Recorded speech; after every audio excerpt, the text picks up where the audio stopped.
Hey there, Alex here.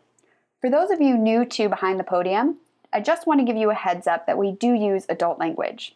You'll definitely want to grab a pair of headphones if there are kids around or you're at work. Now, on to the show. Welcome to Behind the Podium, Unveiling the Coach. Problem solvers have problems too.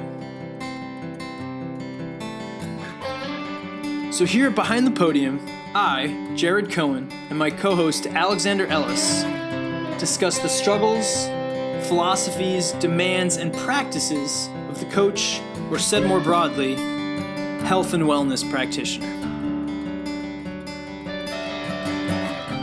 To provide quality coaching is to enhance someone's life in an everlasting and unfolding way. This is not easy and requires a lot of due diligence and self-mastery on the part of the coach to be able to perform.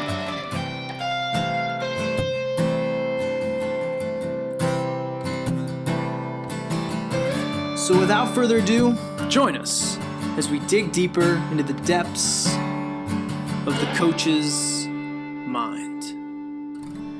Welcome back, or welcome to Behind the Podium, Unveiling the Coach. I am Jared Cohen with my partner in crime, Alexandra Ellis. And today we go behind the podium with a coach, international yoga teacher, author, podcaster, blogger, someone that ranked 12th out of the 50 most influential yoga teachers online in 2017 by tribegrow.com, a University of Virginia graduate with degrees in English and drama, recipe writer, dog lover, storyteller, and also someone that takes pride in her phenomenal ability to see the best in people. Specifically, this guest of ours has had over a decade of experience in her field. She served as the yoga editor to Women's Health magazine for 5 years, contributed recipes and sat on the Yahoo Health Advisory Board, and regularly contributes to Yoga Journal, The New Potato, and MindBodyGreen. If that wasn't enough, this guest of ours is the author of the Women's Health Big Book of Yoga and Aim True. Furthermore, our guest is the founder of the non-for-profit Poses for Paws, which raises money for animal shelters through yoga, and she is the co-host of the widely popular podcast Free Cookies. Without further ado, it is mine and Alex's pleasure to welcome Kathryn Budig to Behind the Podium. Yes! Jared and I had to do a little pre-coaching, pre-taping on how to pronounce the last name. It's a sticky little 5-letter name. So unassuming, but a lot there. Yes, it's awesome to be here. Thank you. Yeah, thanks for joining us this morning. A little background. I think you were probably one of the first, I almost want to say like celebrity yogis that I ever came across in, I think it was LA Yoga or even Yoga Journal, the toe socks. I was going to say, I was campaign. probably naked. Yep. I was like, who is this? And I was trying to remember like what platform. I mean, it's probably Facebook back then because Instagram wasn't even a thing. And your cute puppy Ashi, and all of this, and it's been wonderful to watch your evolution. As your career in writing books and moving from DVDs and all of the things that you've been able to do, like online content before anybody else was doing it. And I recently went to your class at Wanderlust Tahoe, and it was so phenomenal and fun. Thank you. It was awesome. And it also stood out so much from many of the other classes that I took over that weekend because you showed up as a teacher. And I learned a lot of stuff from you during that course. And that's definitely something that Jared and I have been talking about is, how can we provide education when people sometimes want to come and like just do a workout or whatever. And so you've done an awesome job at that. But interested to hear too, yes, you're a yoga teacher, but when somebody says like, oh, what do you do? Is that still the title that you would use? When people ask me what I do, I am like a deer in headlights these days. It's very difficult, especially with the transitionary phase that I'm going through in my life right now. it's more of a like, how much time do you have? Sit down. I mean, no, probably the go-to if I really just need a fast quip would be yoga teacher and writer would be the best way, because if I go beyond that, it's like, and I cook and I'm a podcast host, and it just goes on and on. Yeah, definitely still at heart, and what I've been doing for the longest is teaching. So, I mean, I might even slice it down to I'm a teacher. And yoga happens to be the method that I'm using to share my teaching with. Is kind of where I'm at right now, if that makes sense. Yeah, totally. Yeah, I noticed you have an upcoming retreat in Cabo Vista. I wonder if I pronounced that right. And on there, what I really liked is you said the goal is to help you find your voice on the mat or on paper, or expand the one you've already found. And to me, that was like, oh, wow, this is very cool. This is, like yoga is not necessarily even in that goal, right? That yoga may be a medium through which we help you find your voice.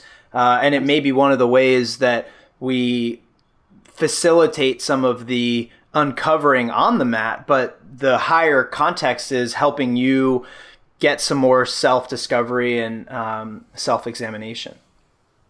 Absolutely. Yoga is a vessel in the same way that I'm sure you would agree training is a vessel, or any ultimately physical activity is, well, not to say that there's anything wrong with doing a physical activity for the physical benefits. That's obviously a limb of it. Right. But, with yoga, the retreat that we're doing, my girlfriend is a journalist and I'm a yoga teacher, and we just were noticing all the similarities of storytelling within both of them, and how when I take a class, no matter what the format is, if there's some kind of through line throughout it, whether it's story or just a weaving where the poses make sense and they all link together, and maybe my takeaway isn't, wow, my obliques are sore, but they planted a seed in me during that class that I'm really percolating over that when I leave, and it's something I take away with me. And to me,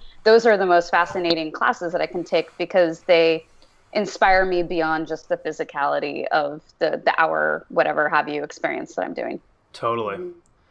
That's really cool. And has your teaching evolved in some way to be more cognizant of trying to weave that story together?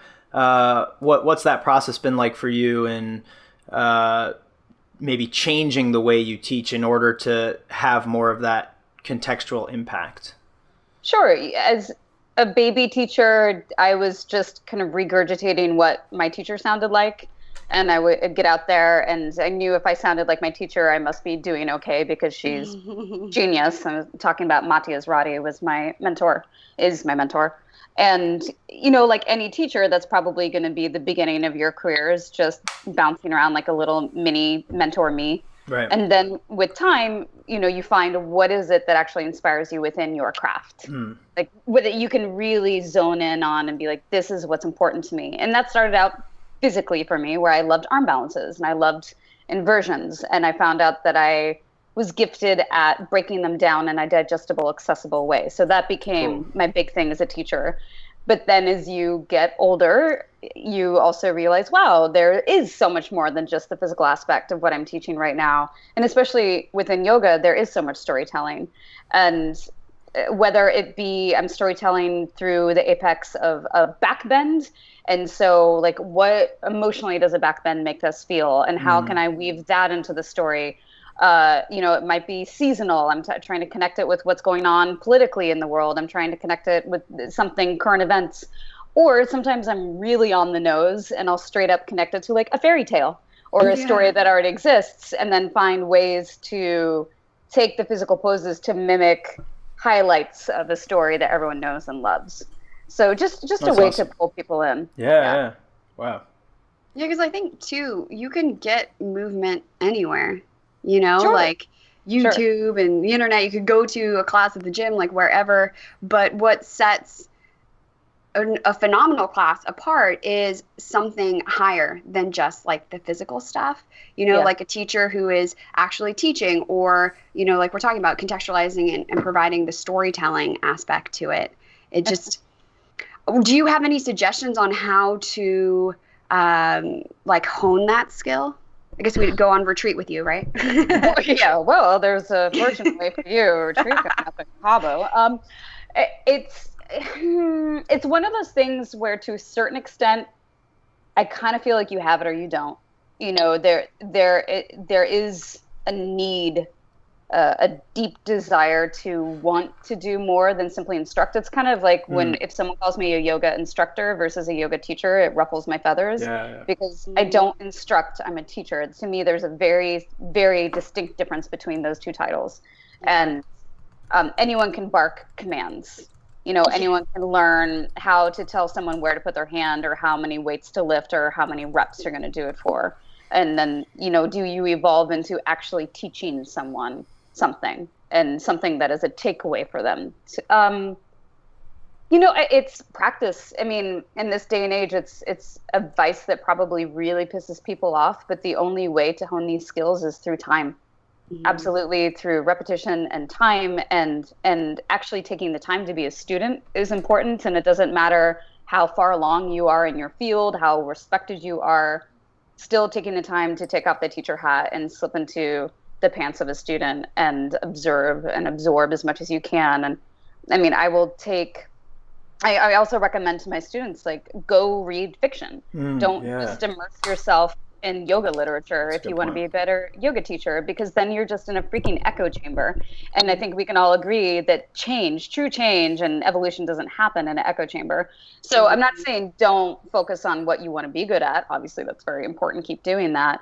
But true creativity and innovation comes from places that are wildly unexpected. Yeah. Which is so cool what you're doing with your partner, Kate. I'm curious what her influence has been on you in thinking differently about how you tell a story, and any sort of interesting maybe critiques she's had, like attending one of your classes and being like, I would have told it this way, or oh my God. Your facts weren't right.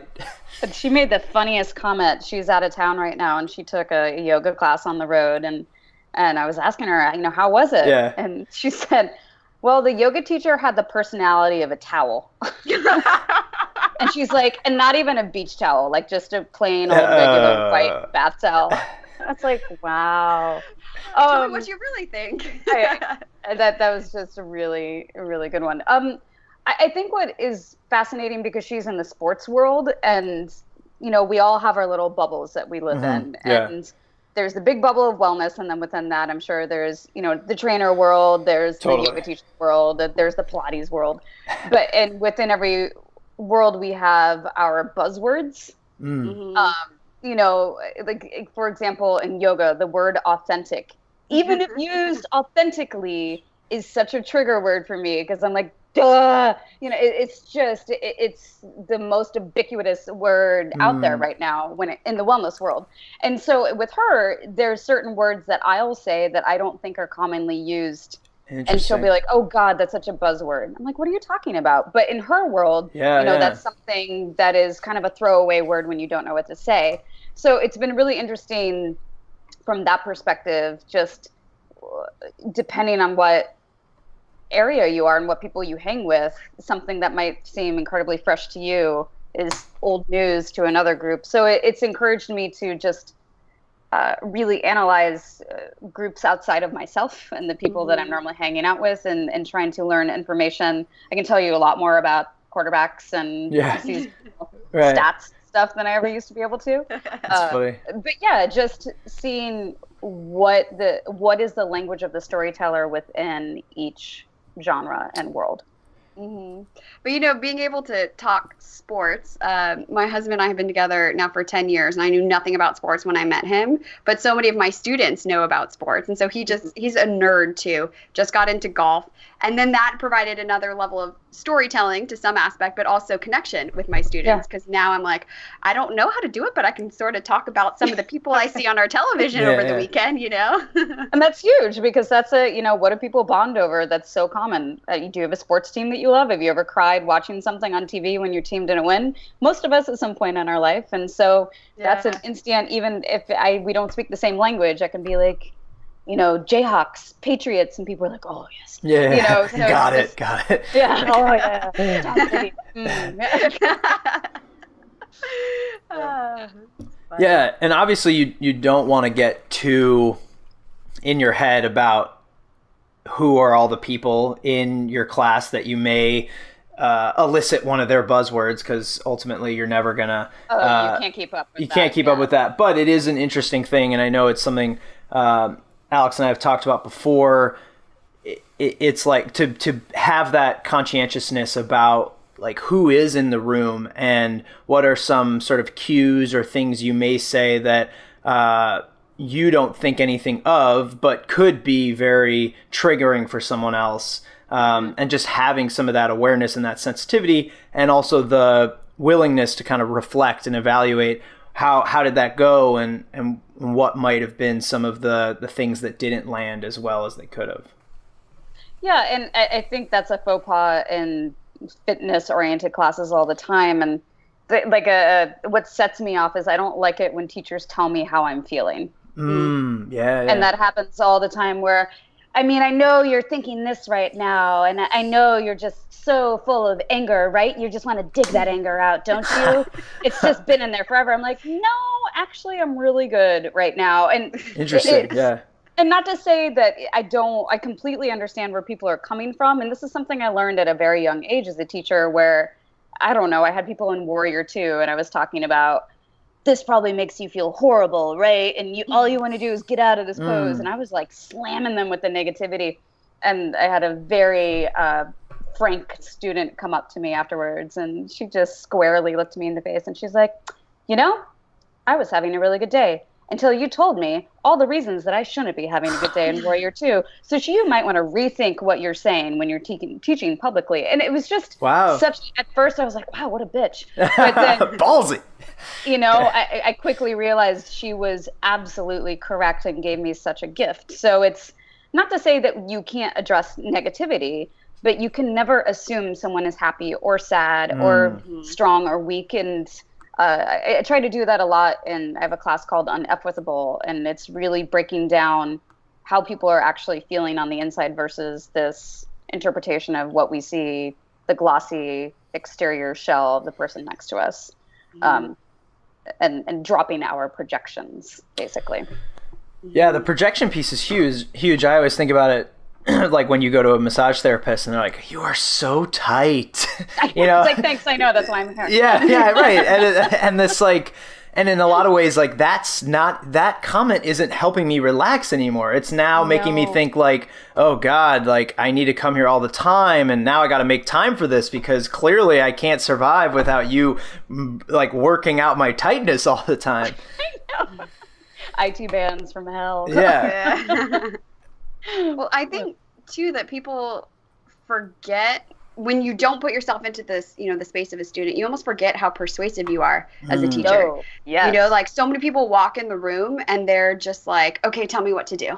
And like give up all autonomy over their bodies, over their emotions, over everything. Because I had the experience, I was in a class and the teacher was talking about like how stressed you were and all this stuff. And I could just feel my anxiety rising, even though like I wasn't stressed when I walked in. Yeah. And so I think we also, to be mindful about what we're talking about, and which what I love about storytelling too is like you can entertain people as well. Yes, like little anecdotal bits. I like that when teachers can weave that in, and then ping, it all makes sense. But there's a big contrast to that versus just talking about what a bad day you're having. Right. When it's like, I paid you to be here to feel better, and not to be. Sometimes teachers act like their students are their therapists, basically, is my interpretation. And it's like, no. This is not the right time and place, and unless you really have a beautiful takeaway that you're going to hand to me. Otherwise, Like, I don't need to hear about your partner breaking up with you and how shitty that is. Yeah. Oh, You know, like I came in here with baggage. Yeah. Yeah. Do you, are you teaching like weekly classes now, or? I have not had a routine in, God, it feels like a decade maybe. No, I'm still hitting the road regularly. That's my regular. And then Yoga Glow, the online studio that I teach for, is also my regular. I have a class that goes up there every other week, and I fly out to California a couple times a year to film programs and content and classes. So that kind of feels like my home studio. Will I ever have a regular class? I've contemplated it, but the problem is I travel so much that I just feel like I'm not doing my students a favor.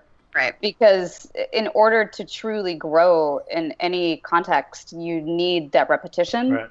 And I don't want to be, you know, it might be the kind of thing where I'm there every now and then once a month, and then maybe I'll be there 3 times a week, and then I won't be at all. And I remember what that was like in Los Angeles when I taught, and your students get pissed off at you really quickly. Oh, I know. I'm like terrified to go on vacation. I'm like, I need a sub. Oh, yeah.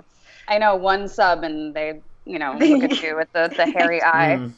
So. They do. Well, I have recently been really working on building community within my class, because I think, that's why people come to an in-person class, is to like connect with people and see people.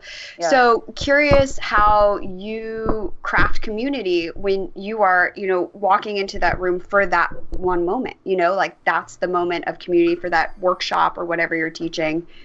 That's a really good question. And it's probably the most frustrating part of how I teach, or for a traveling yoga teacher at all, is that I don't get the benefit of knowing the bodies, of knowing the students, of knowing their stories and their injuries and their achievements and their failures and all those beautiful things that you get when you go into the same class 3 or 4 times a week or whatever it is.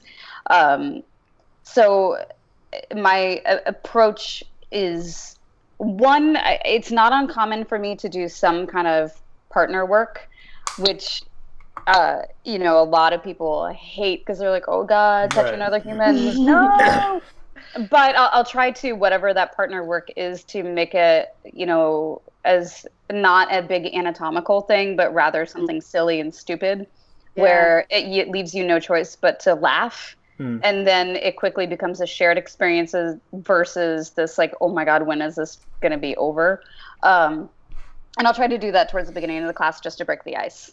That plus using just a lot of humor. And so people can quickly understand that this, I was about to say it's not a sacred place, but it is sacred. It's just sacred maybe in not the traditional way that you would think of the word sacred, but it's a place where we may not all know each other, but by the end of these 2 hours or whatever time we're given together, hopefully we'll feel a comfort level that we didn't walk into the room with. That's cool. And that's by just like loosening it up, letting people laugh, letting them like maybe say something silly to their neighbor, having skin to skin human connection, which a lot of people recoil from, but reminding them like, hey, touching accidentally the arm hairs of the person next to you is not such a bad thing. And you can smile and make eye contact.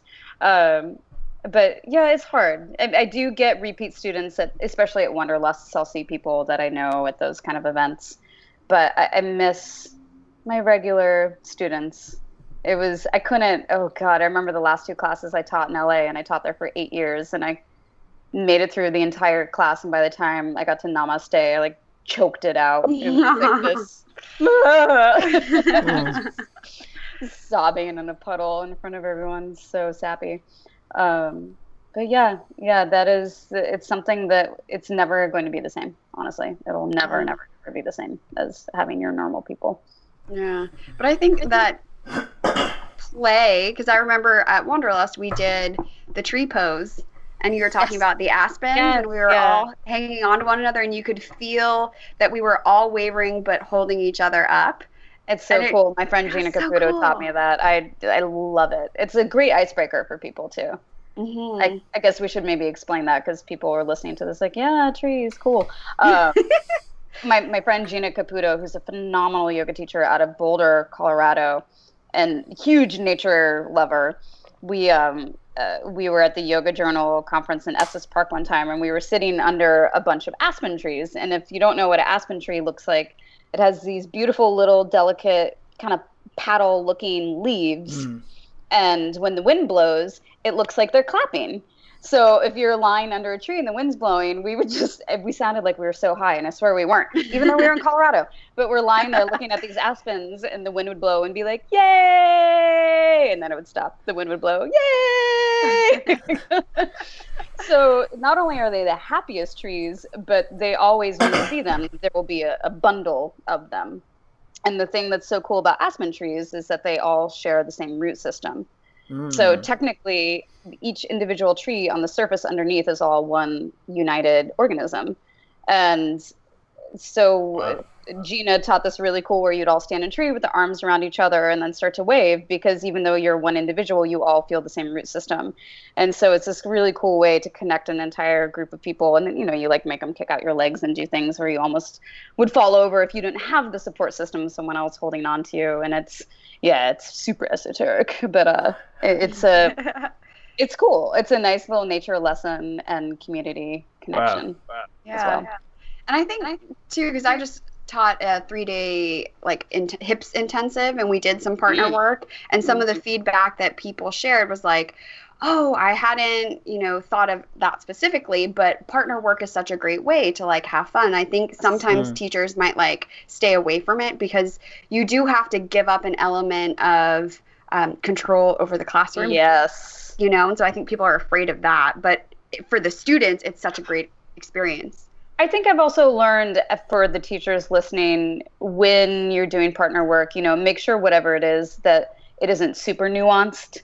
Because unless you're doing a teacher training, and unless the whole point is that you need to do this on your own at some day. Because if you have someone who's just coming to have fun and you're giving them teacher level instructions and expecting them to execute that on someone else's body, that's where it can get a little nebulous. Yeah. And for, if you're paired with a teacher, awesome. If you're paired with someone this is their second yoga class, that might kind of suck. So for both of you, the pressure and the receiving. So that's something where I try to, whatever partner work we do, its accessibility level is right there within your reach. Mm-hmm. When you're traveling now and you're doing these couple hour classes or weekend long stuff, what is the context and how are you then thinking about the kind of curriculum that you're offering to the people in these different weekend types of experiences? It's the format, generally speaking, is a Friday night class and then 2 on Saturday and 1 or 2 on Sunday. And I always try to have my Sunday classes be kind of more of the mellow classes. Sunday morning, I love doing back bends because that's invigorating and it's opening. And then I have a class called To the Moon and Back, which is it's a no chaturanga, super stretchy, lungy kind of flow that just wrings you out and makes you feel good. And I feel like that's a good way to part with people.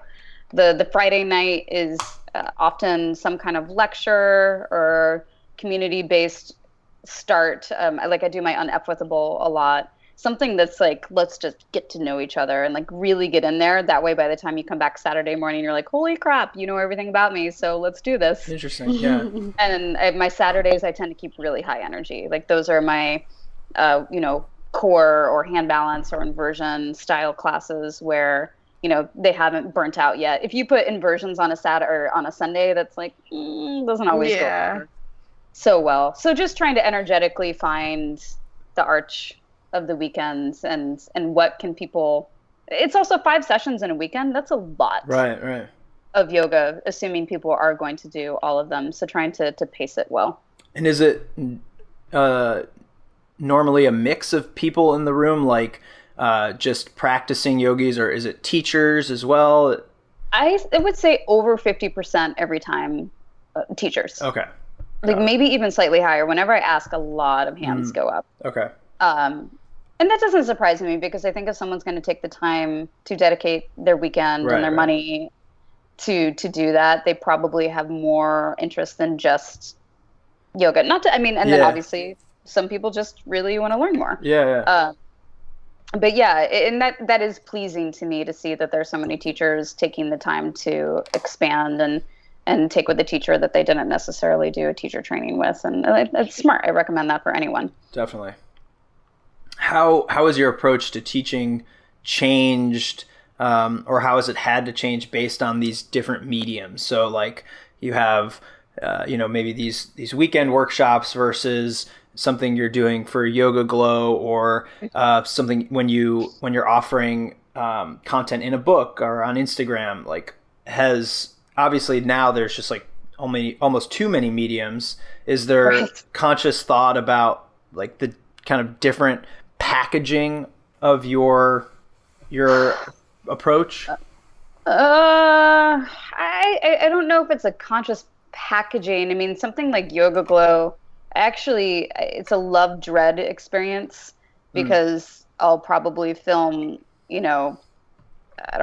hours in a couple days or something like that. So it's a lot of content, but in a weird way, I secretly kind of love it because it really makes me think, because I already have so much content up on Yoga Glow that I don't want to be regurgitating something that I've already done. Wow. So it forces me to think outside of the box and like, what is interesting, pertinent, and new information that people are going to want.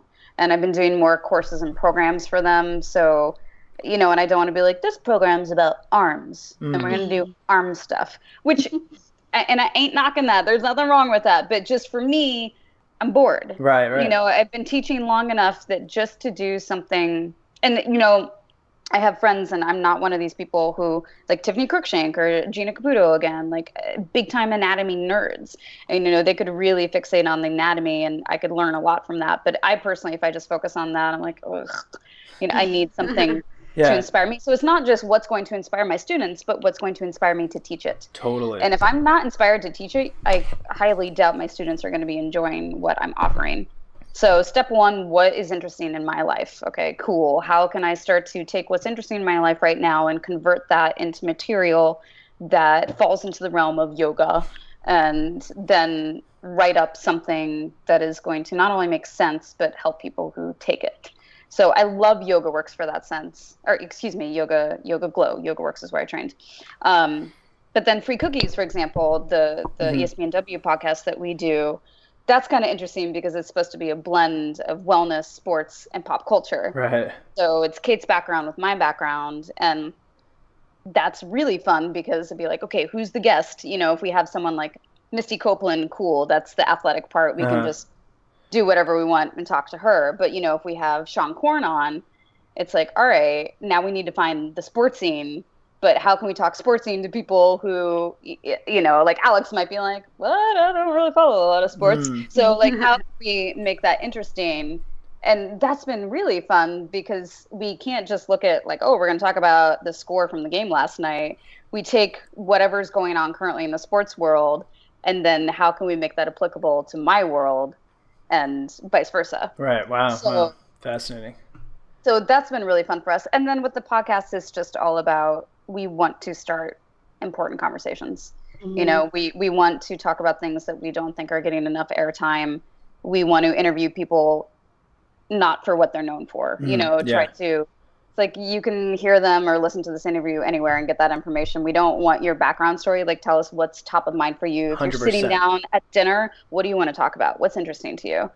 And that's refreshing. As someone who's done a lot of interviews, I always like it when people ask me something I never see coming, and I'm like, oh, juicy. It's exactly why we didn't start with, tell us about yourself, or like your background. Yoga class. It's like, I mean, there are a lot of podcasts you can listen to and get that answer. Yeah, exactly. You're like, scratch.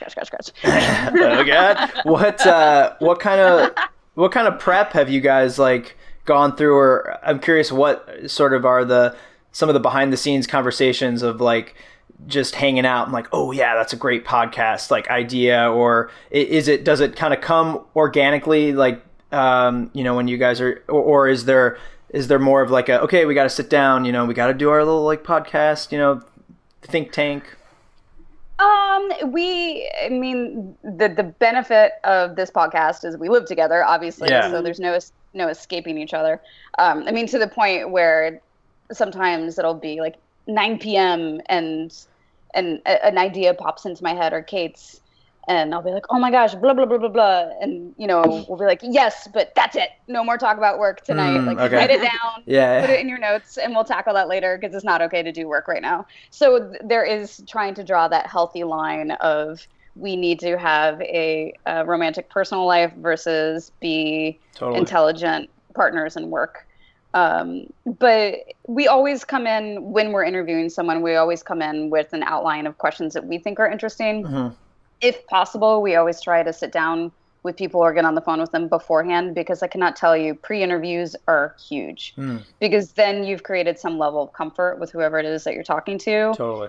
And I've also noticed, just when someone's first coming into the room, we try to, if possible, we get our editor to start recording as soon as they walk into the room, because I feel like when you're talking casually with someone before it's rolling, that's when you get a lot of juicy stuff. And then for some reason, boom, you hit record and it's like, oh, professional version of person. Yeah, it's true. And then it takes you another 10 to 20 minutes to kind of loosen them up and get them back to a place where you're getting into the interesting topics again. Yeah, we've seen that firsthand too. Yeah, it's normal though. I mean, it doesn't surprise me at all. I would say the same thing happens to Kate and I as interviewers, and you just hopefully ramble on until you get those nuggets and you're like, yep, that was good. Right. Now give it to the editor, have fun, figure it out. Yes, indeed. Well, none of that. I'm thinking too of just warming up to new experiences, because you've done speaking gigs more frequently as of late. I personally don't mind being in front of a group of people, because I'm teaching, but when I have to deliver something like a lecture, or it's nerve-wracking. So just curious how are you navigating that transition? Oh, I hate it. It's so funny. I hate writing speeches. I am sick to my stomach leading up to giving a speech. And I hate it. But the thing is, if hopefully when the time comes and I deliver the speech and, I hit it out of the park, and it's not ooh, I'm going to kiss myself because I'm so good. But the goal is to deliver something that is impactful, and that hopefully the next day people are still going to think about what I said. To me, that is a successful speech. If there's some sliver or sentence or thought that someone will remember after they have left, I've done a good job. And so I really like the aftermath. I like knowing this helps people. People can go to this speech or remember this in times of need.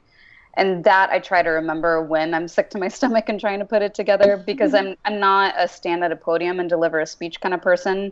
I'm I don't want notes. I want to just stand there. And because I do come from a theatrical background, I'm a performer, and I've seen a lot of people speak, and the people who are interesting to me are the ones who are dynamic, and it's clearly coming from them, and it's not just I'm going to stare at this piece of paper and regurgitate it to you. But so that also means I have to memorize my points. I learned from a TED coach that the best thing to do is to actually write out your entire speech verbatim. And I was no, B, that's not my style. I like to just get up there, and she's like, no, write it out. And I was like, ah.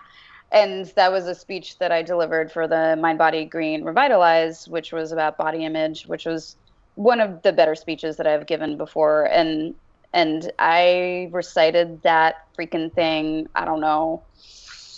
I would stand in the shower and recite it, and anyone who's eco-friendly is going to think I'm an asshole because it took me about 20 minutes to recite the speech, but I would just stand there in the shower and be like, la, la, la, la, la, la, la, so I was so comfortable with it. And that took an enormous amount of time. So for anyone who ever sees someone speak and it seems super natural and amazing, I can almost guarantee there has been an exorbitant amount of time that has been put into making that seem natural and fascinating and comfortable. Mm-hmm. So you literally you write the whole thing out, and then it's just a process of acting, you're memorizing those lines. Well, what I do, so I start out with notes. I another thing I learned that's really helpful is start at the end. So A, what's your takeaway? What do you want people to feel? That's really figure that out. B, what are you going to say at the end? What is the boom? I'm hammering this home. And then from there, you fill it in. And then I'll do just notes. Like I always have stuff on my phone, scribbling down ideas that are pertinent to what I'm thinking about, quotes, whatever have you. And then I do an outline, and then I'll write it. And then when I'm quote unquote memorizing it, the most important thing is I don't write it like I'm writing a book. I write it with major gaps in between everything where my ideas are, or if there's a pause where it's like, this is what I need to drive home. And when I'm reciting it out loud, I'll just be like, this is what this paragraph means, and this is what this means. And so I'll energetically go through, this is what I want them to feel here. This is what I'm talking about here. This is what I'm talking about here. Because inevitably, if you're standing in front of people, you're going to blank. You're going to forget something. But if you know, like, I don't remember exactly what I wanted to say, but I remember what I want people to feel right now, then I can wing it and start talking about that until it comes back to me. But if you are completely married to specific words, that's going to trip you up. Interesting. Okay. And you could do that for how you sequence a yoga class too. Yeah. Like you may not remember the specific sequence, but I know, okay, I've been doing externally rotated hips and I know what pose I'm getting to, and look at the muscles that I've warmed up so far. What else do I need to tap into? Okay, I'm going to throw this pose in. Kind of. Got it. Yeah, no, I mean, I was thinking the same thing is like how you craft a class, or even like your next online offering or whatever is like, what do I want them to get? And then how can I bring them to that spot? And as long as you know what that is, even if you have a moment where it's a pregnant pause, which in your head is always way longer and more obvious than it is in real life. I mean, I'll watch Kate on TV and she'll be like, oh my God, did you see me majorly screw up? I'm like, no, definitely didn't. I think I saw you scratch your nose. But, to her. Yeah. I sat there for 10 minutes in silence. I don't know what happened. Yeah. So that's good to know, too. Do you prefer the book kind of writing to, it sounds like, then to the speech writing, like being able to compose in full sentences versus and edit. Ultimately, yes, but there's a major high that you get from delivering these kind of talks. Right. And it's weird because I can be so reclusive and such a homebody, but I also know there's a huge part of my personality that thrives off of being in the spotlight and being connected to people and feeling their reactions. And getting to talk to people after I teach or speak and like hearing their stories. Like there's an energy that, I will never get that from people reading my books. Maybe they'll write me letters or I meet them in person in the future and they can tell me how what I've written has affected them, but it's not that instant gratification. And I mean, I'm not ashamed to say that I love instant gratification. I mean, it's awesome. I'm trying to like it less. But so, that's something that the in-person speech delivering gives me that the book writing does not. But I have been more inclined to hanging out in my sweatpants and being away from being in the public eye lately. And I do like that. But that's also because I've had to do it for so many years that I feel like I need a major reset button hit for a while before I feel like that's something I want to confidently be doing on a regular basis. Got it. Yeah, I mean, even just the travel alone. I mean, because I was in Seattle this past weekend, and the minute I got home, I was like, put the suitcase away. I don't even want to look at it. I know. Home is so special, and I know it's definitely a grass is greener kind of scenario. And people think, whoa, like, get to travel all over the world. That's so amazing. It's like all you want when you travel all over the world is to be home. Like, but I'm 35. Like, we want to start a family soon. It's also, I mean, we were living in New York City and it's just like, oh, so we can tell how old we are because we don't want to go take advantage of the city. We want to go home and cook and watch Netflix on our couch. So it's also, I think a big thing that people may not talk about enough is it's also, where are you in your life? If you're in your 20s and you're single and you don't have an animal waiting for you at home, like, go do it. Like, go hard. Like, go see the world, because eventually, like, if you're in a partnership with someone or you want to have a family or you have dogs or cats or goats or whatever, you're going to want to be home with them as much as possible. And it becomes a progressively more challenging dance to balance out. For sure. So sort of switching gears, but I did put out a post on my Facebook page that we were chatting with you today. And I know a friend of mine who's also a fellow yoga teacher, and I know like people who use their body for work, right? Whether performers or teachers, whatever.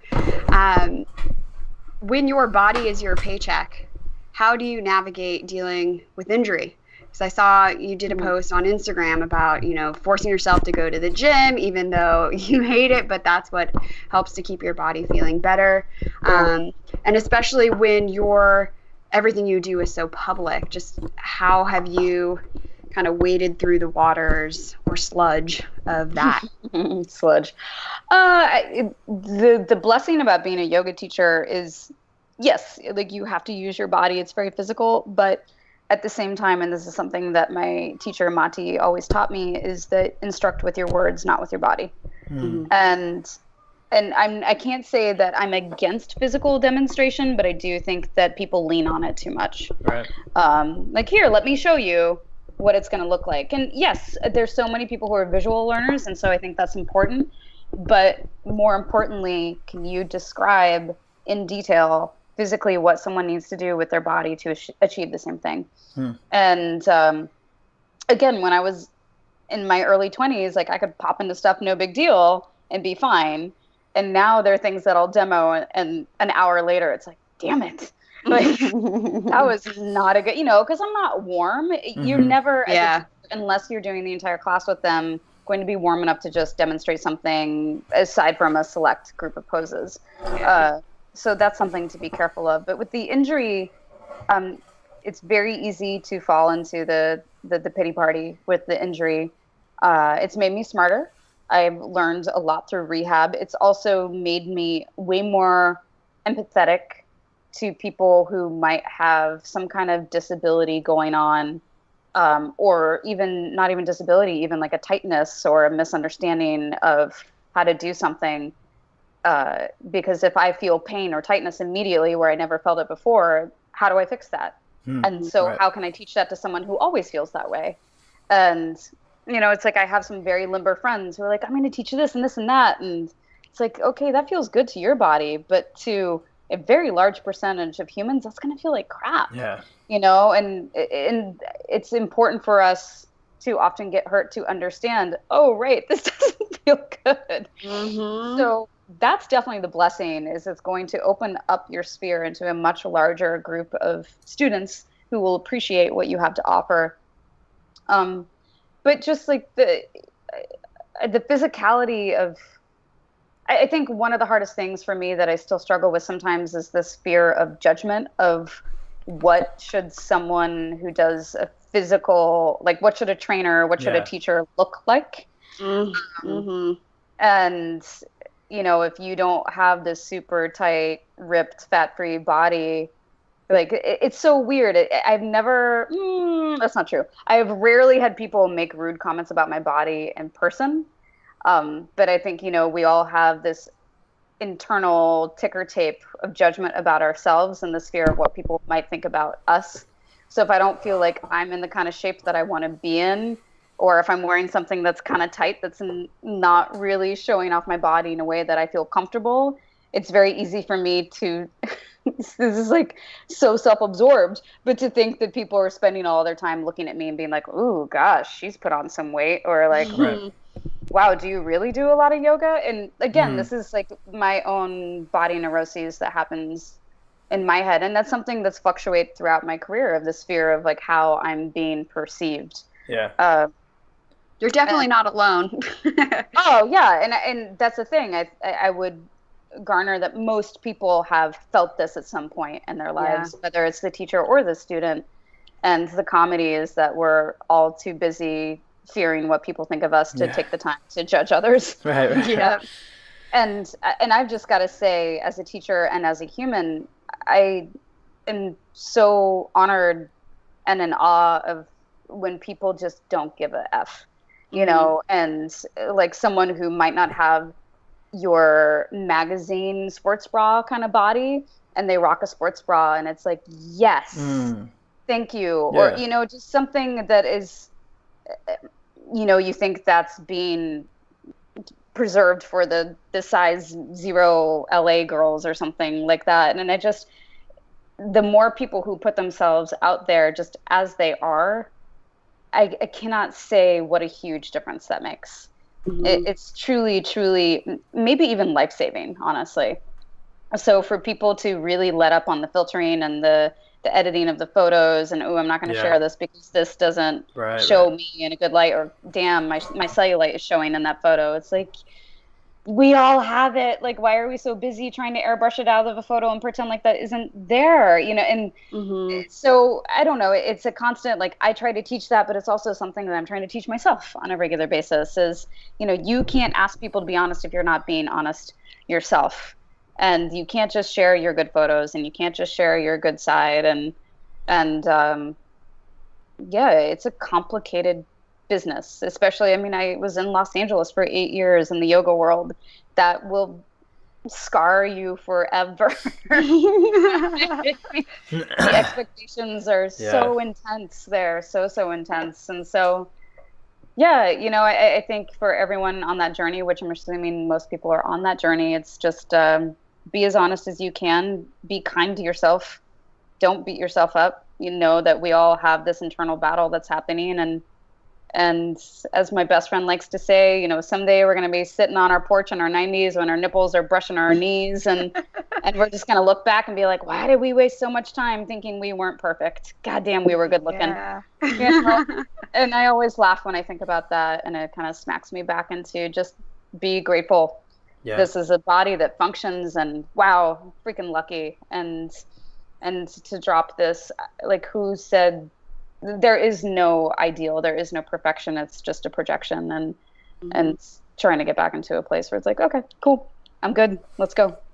And it's so, like you're saying, it comes from within, because I know for myself, like, regardless of, like what I'm eating or what I'm doing or whatever, like, that doesn't matter if the internal conversation I'm having isn't one of like, hell yeah, this body's awesome. Like, look at all the cool stuff we're doing. And we're here right now. And enjoyment, I'll wake up, I'll feel bad. It always happens in the bathtub. Do you know what I mean? Like, because you're never at a very flattering angle in the bathtub. Right. And then you look down and you're like, hello, Rolls, what's up down there? And so it's like very common. I'll get out of the bathtub and I'm like, I'm going to eat better, and I'm going to and then dinner will roll around and someone orders pizza and I'm like, and that's the point where it's like, okay, am I going to torture myself because I didn't like what I saw in the bathtub, or am I going to enjoy life? Wow. And to me, it's like, I'm not going to take away the small pleasures of things like pizza if that totally brings me joy, which I'm not going to lie, pizza brings me a lot of joy. I would rather have that, and then when I have the low moments in the bathtub, remind myself, like, pizza makes life worth living for, okay? Like, pizza. And I'm not encouraging like a 100% pizza diet for anyone, but I just think, don't save it for a special occasion. Like, if it calls onto you, go do it, and just make sure you eat something green later and balance it out. Yeah, it's a great point, especially just like considering that if the voice is so circumstantial, right? Like, then honoring it is not even really that pure either, right? Like, it's only coming like, I got motivated because I spent so much time in the bathroom where there was like so many mirrors, and then so much time to analyze yourself. And then and to your point, like, well, that didn't even have that much shelf life, especially in contrast to other things that are grabbing my attention, and it's definitely a way to look back and think, well, if this voice is just being triggered by this environment, then it offers like a second thought about how you're going to let that voice take control. Absolutely. That's such a good point. The environment that triggers the voice, take note. Yeah. I still love my bathtub, though. I was going to say, but don't avoid the bathtub. No. I mean, I love my long showers. Again, unfortunately, to the eco-friendly people, but so. I'm thinking too, like, speaking of food and things like that. One thing I run into is like, I drink beer. I like meat, and when I say that, people are like, "But you're a yoga teacher." I'm like, yeah, and what does that mean? I mean, have you run into that? Like, how do you deal? I'm sure you have, Day but of my life, yeah. It's I've been looking at applications for our retreat, and we have dietary restrictions. Right. And someone said flexitarian, mostly vegan, but flexitarian when on vacation. And I was like, okay, and I, because the thing that I don't like labels, because if there's anything I've learned from living in this body is that it changes, and my needs change, and what I need to put into it changes. And so when people ask me like, oh, are you vegan? Are you vegetarian? It's like, no, I don't label what I am. I can tell you how I'm eating right now, but I don't need you to come yell at me later when that's not how I'm eating, when I feel the need to eat a different way. So I also think when people jump on that whole, like, how could you be a yogi and drink? How could you be a yogi and eat animal products? It's like, well, how could you be a yogi and be so judgmental? Nice. It's just, everyone is living very unique experiences with very unique needs. I can universally say that I wish we could all be more conscious of the decisions that we make. And I think if we could slow down and be conscious of what we put into our mouth, what kind of products that we use, that would be a world of difference. But just to tell someone to go cold turkey, cold turkey, get it? Like, the extreme doesn't last. And so it's trying to find something that is going to work. I don't know. I just, the judgment could really back off a little. And don't get me wrong, it's like, I am all about, I love animals so much. And I understand the older I get, the more I struggle when my body craves meat. I really struggle with it because it's getting harder and harder for me to detach what's on my plate from where it came from.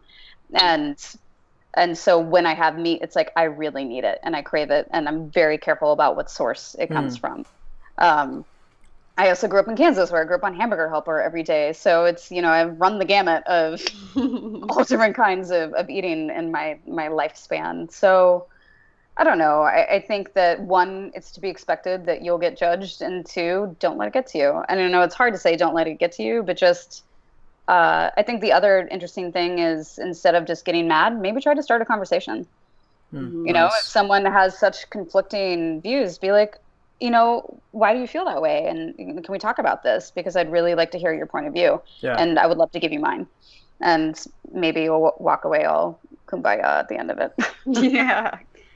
Yeah. Well, and I think too, just in general, instead of being defensive or getting upset with somebody who has a differing opinion from you, having conversations and asking better questions, that's definitely something I've been working with over the last year. Like, how can I ask a better question just so I can understand where you're coming from? That's fantastic. Ask a better question. I love that. Awesome. Well, in the interest of time, let's transition into our rapid fire questions. Oh, boy. And rapid fire does not mean that your response needs to be rapid. It just means that we'll be less questiony follow-up. Okay. So, and we've kind of already touched on this, but first of all, what does it mean to you to practice what you preach? Ooh, what does it mean to me to practice what I preach? God, we kind of covered that, didn't we? It means to be honest in person. It means to be honest in my writing. It needs to be honest in my social media posts. It means I need to be living a filter-free life, I guess would be my soundbite. Filter-free life. All those Instagram filters, so good. What is one of your favorite coaching or teaching memories?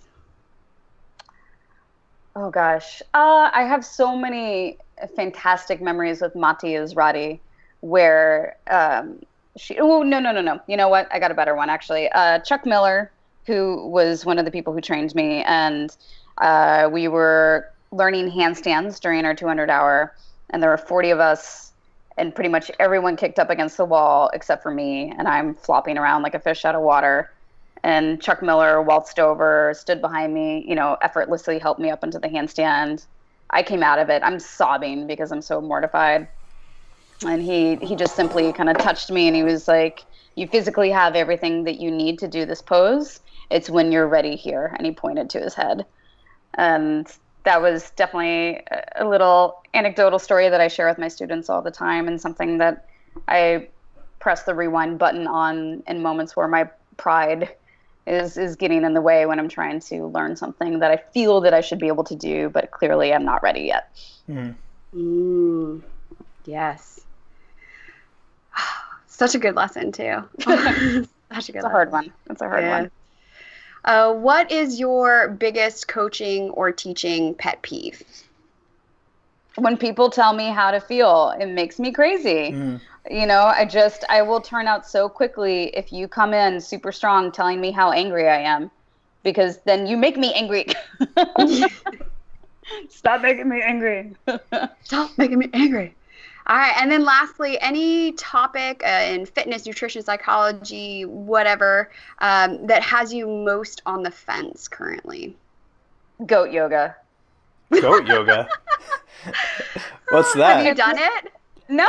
And let me get this straight. I love goats. I love yoga, but that is so gimmicky. I just, you know, that's what I mean. Like, being innovative doesn't mean just throwing farm animals and humans into a room and calling it yoga.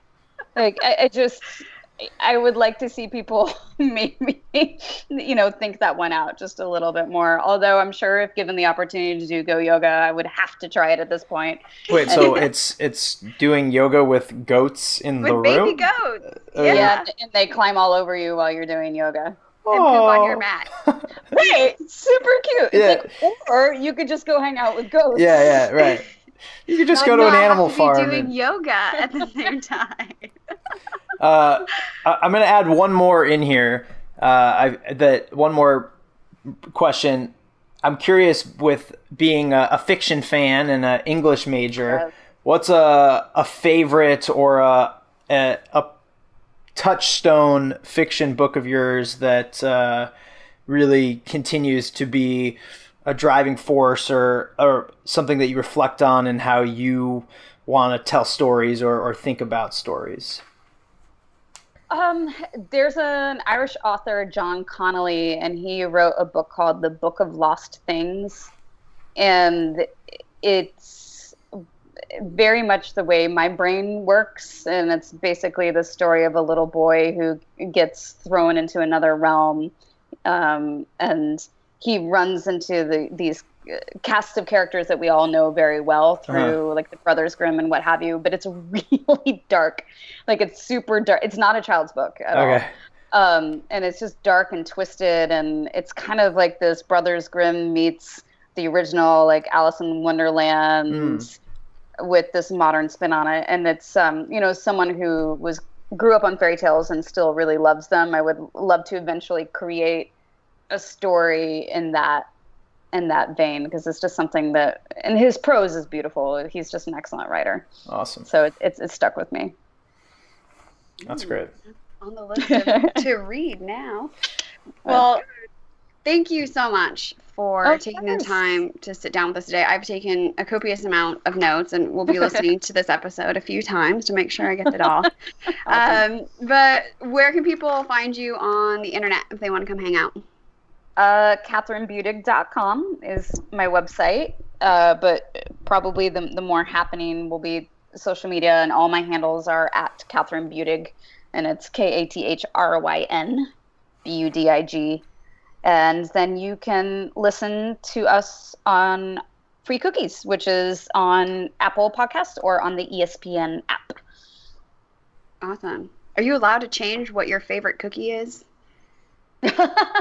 I will say yes. Kate would probably say no.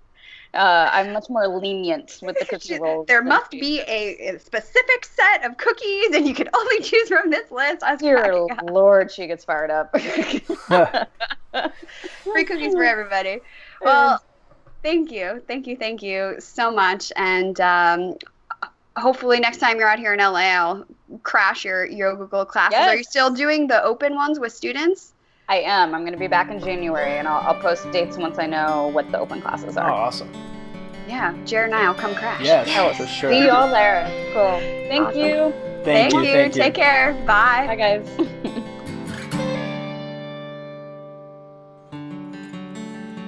Hey guys, thanks for listening to Behind the Podium, Unveiling the Coach. If you have enjoyed what you listened to, head over to iTunes and leave us a review. More information on each episode and the podcast in general can be found at behindthepodiumpodcast.com. We'll catch you next time.